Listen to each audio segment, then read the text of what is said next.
casing bagian bawah dari sebuah konstruksi balok seperti ini. Nah, misal ini kan balok, ada begesing sisi kiri, ada begesing sisi kanan. Nah, begesing yang sisi bawah ini biasa disebut di lapangan dengan istilah bodeman. Itu bahasa lapangan ya sahabat PU ya. Nah, bodeman ini adalah ukuran atau acuan pertama dalam mengatur elevasi sebuah balok.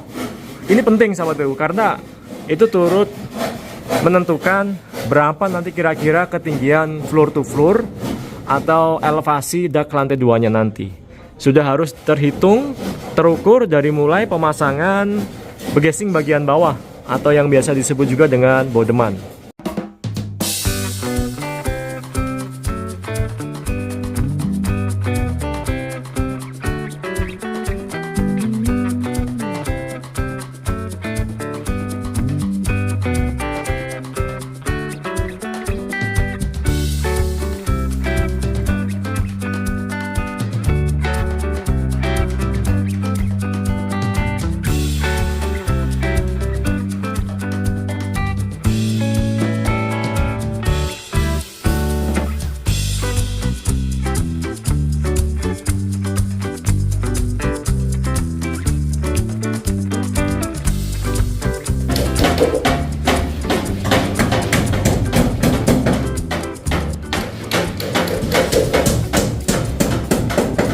Halo sahabat PU, kembali di channel Bro PU, channel yang membahas tentang bangun rumah dan renovasi rumah. Semangat membangun untuk sahabat PU semua. Saat ini saya sedang berada di lokasi proyek bangun rumah 2 lantai dan direncanakan atapnya nanti pakai atap rooftop atau atap dak sahabat PU. Kemudian tahapan yang sedang berlangsung adalah proses pemasangan tiang perancah dan juga pembuatan begesting untuk konstruksi di lantai 2. Masuk ke dalam konstruksi lantai 2 itu terhitung mulai dari balok. Jadi di dalam rencana anggaran biaya atau rencana pelaksanaan sebuah proyek, balok yang ada di depan ini terhitung sudah masuk ke dalam konstruksi di lantai 2. Sementara kolom-kolom, kemudian slope, dinding yang ada di lantai 1 itu masuk ke dalam kategori konstruksi di lantai 1.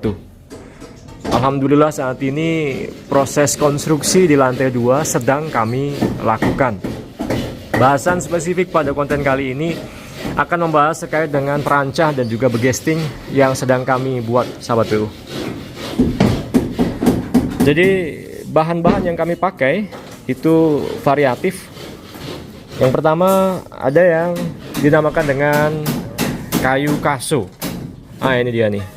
Ini adalah kayu kaso dengan ukuran 4 x 6 cm. 4 di sini dan 6 di sini. Satuan cm. Kayu kaso ini umumnya dijual dengan ukuran tersebut. Ada juga yang ukurannya 5 x 7 dan ukuran-ukuran yang lain. Namun yang sering kami pakai adalah yang ukuran 4 x 6 cm. Ini untuk rangka begesting. Rangkanya ya sahabat PU ya. Kemudian begesting itu adalah cetakan beton bertulang ya. Ini kami pakai triplek yang ketebalan 9 mm. Jadi tebal tripleknya ini hampir 1 cm kurang 1 mm sahabat PU. Nah, kita susun seperti ini di bagian bawah ya. Ada tim yang memang tugasnya untuk memotong, kemudian merakit ya konstruksi begesting ini, kemudian sampai di atas tinggal dipasang-pasang saja ya, seperti ini. Jadi di bawah sudah tersusun seperti ini, kombinasi antara triplek dengan kayu kaso sesuai dengan ukurannya. Di atas tinggal dipasang-pasang saja seperti itu sahabat PU. Dirakit dengan mempergunakan paku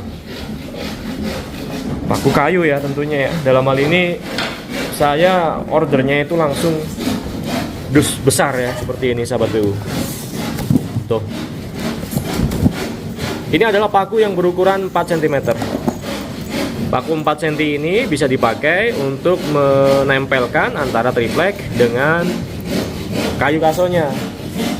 Nah, tim yang tugasnya membuat begesting adalah ini, motongin triplek ya, dirakit dengan rangkanya ya. Kemudian setelah siap atau ready, baru diantar ke lokasi proyek seperti ini. Jadi ini dan ini itu sudah siap dinaikkan ke atas untuk disusun pada posisinya, sahabat PU. Nah, itu begesting. Begesting untuk balok gantung lebih tepatnya, sahabat PU. Karena di proyek ini kami itu menyusun konstruksinya dulu atau strukturalnya dulu dengan tanpa membuat atau memasang dinding di lantai 1 ini, sahabat PU. Jadi di lokasi proyek saya belum mengadakan bata ringan sama sekali. Jadi benar-benar pure kita mau merampungkan konstruksinya dulu. Belum lama kami ngecor footplat, ngecor sloof, ngecor kolom, dan ini sudah masuk ke tahapan persiapan pengecoran balok, sahabat PU. Oke ya, begestingnya sudah. Begesting bagian bawah dari sebuah konstruksi balok seperti ini. Nah, misal ini kan balok, ada begesting sisi kiri, ada begesting sisi kanan. Nah, begesting yang sisi bawah ini biasa disebut di lapangan dengan istilah bodeman. Itu bahasa lapangan ya, sahabat PU ya.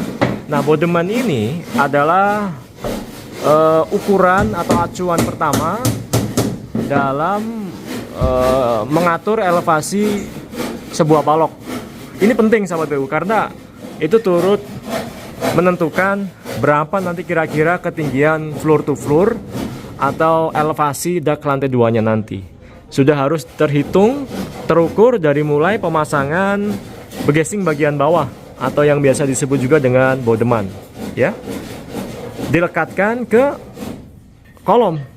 Nah, bodeman itu direkatkan ke kolom yang dengan catatan sudah harus kering sempurna terlebih dahulu, baru bisa kita lanjut ke proses konstruksi berikutnya ya. Bodeman dipasang, kemudian pembesian balok sudah bisa mulai disusun juga ya. Jadi begesting yang kanan kiri balok ya, kanan kirinya balok itu jangan dipasang dulu, namun bodeman dipasang, kemudian di atasnya baru bisa dirakit atau diletakkan pembesian balok. Nah, setelah pembesian balok tersebut selesai, baru begesting sisi kiri dan kanannya bisa kita lakukan.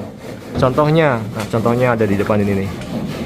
Nah, ini ya, sahabat PU ya, di bagian bawah. Nah, ini dia nih. Ini adalah bodeman konstruksi balok. Di atasnya sudah dipasang dengan pembesian balok, namun sisi kiri dan kanan itu belum dipasang begestingnya. Karena tahapan pekerjaannya seperti itu. Ya. Kemudian begesting balok sudah. Berikutnya, jika salah satu daknya masih mempergunakan dak konvensional, maka sahabat PU juga harus mulai merencanakan ketinggian elevasi dak konvensional. Nah, ini dia. Dalam hal ini kita sama-sama tahu bahwa dak konvensional masih memerlukan begesting atau cetakan yang terbuat dari triplek 9 mm tadi. Lembaran-lembaran ini yang nanti akan menjadi cetakannya dak konvensional kami. Kami menerapkan dak konvensional ini di area-area basah dalam konstruksi rumah tinggal, sahabat PU. Otomatis karena di atasnya berupa dak konvensional, maka konstruksi perancah di bawahnya sangat rapat.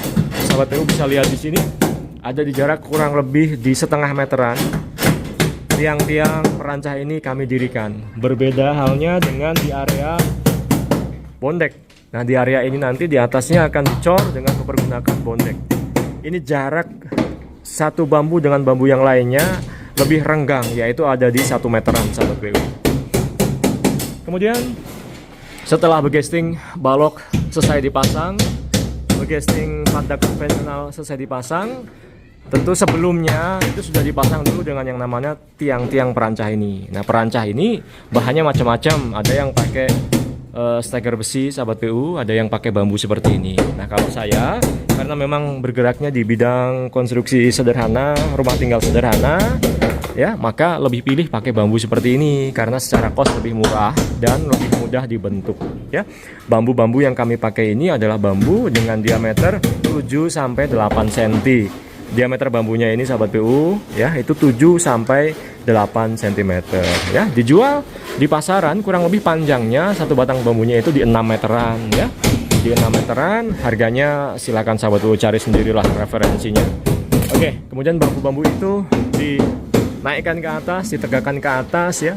Persilangan antara bambu satu dengan yang lain ya, bisa diikat dengan kaso misalnya ya, dikombinasi dengan kaso, bisa juga disilang-silangkan dengan bambu ya, vertikal, horizontal, diagonal ya, angkur-angkur ya, untuk memperkuat daripada perancah ini ya.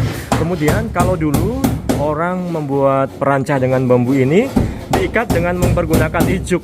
Namun kalau saat ini cenderung lebih praktis ya. Kalau di proyek Nugroho PU itu pakai kombinasi dua ya. Yang pertama diikat pakai paku, nah, paku seperti ini, dan berikutnya diikat pakai kawat bendera. Ya seperti itu sahabat PU ya. Ditarik, ditanam arah vertikal. Kemudian di bagian bawah, supaya tidak tembus ke dalam tanah atau ke dalam lantai kerja, maka dibentangkan nih gelagar-gelagar, bisa pakai balok, bisa juga pakai kayu kaso seperti ini ya, supaya ketika perancah ini nanti dibebani di atas itu tidak turun atau tidak menancap pada lantai dasar sahabat PU ya. Nah ini sebagai contoh juga nih untuk simulasi bahwa anggap saja ini kolom-kolom. Nah ini adalah slope-nya ya. Jadi dengan adanya slope antara kolom satu dengan yang lainnya itu bisa saling tarik menarik sehingga bebannya terbagi rata dan tidak amblas. Cocok sahabat BU ya. Jadi demikian yang dapat saya sampaikan, sedikit bahasan tentang tiang perancah bambu, bergesing balok dan plat dak konvensional. Semoga menginspirasi sahabat BU semangat membangun.